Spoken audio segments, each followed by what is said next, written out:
And I had the pleasure of having Kim and Dave Ryder come to Habilitat some years ago. They've been there several times, actually.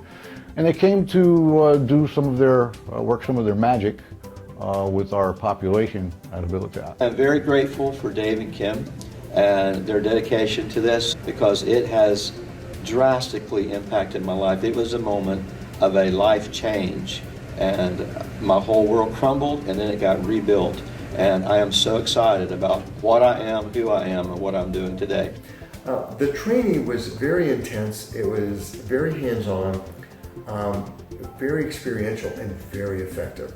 I thought Kim and Dave did a great job, answered all our questions. I've come to the point in my life where I've been searching for this for a long time. And they were able to connect with the audience in a way that's not always easy to do. You don't need to be a psychologist or a social worker or an LPC or anyone else to learn this. This is stuff that is very helpful for everybody.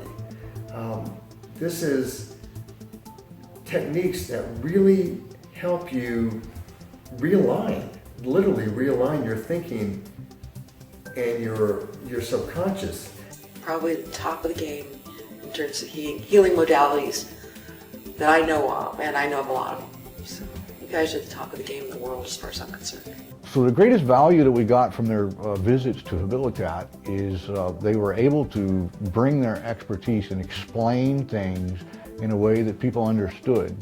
With the training, you will learn exactly what to do, when to do it, and how to do it. And those techniques are valuable. Those techniques are absolutely priceless. They not only delivered a fun message with a lot of relevant detail, they did it in such a way that it was easy to understand, but I think most importantly, they left people with something that they can use. So I can get to the meat of the matter. We got to the meat of the matter immediately. That was the difference with that training versus other workshops. They really are the big dogs in the industry.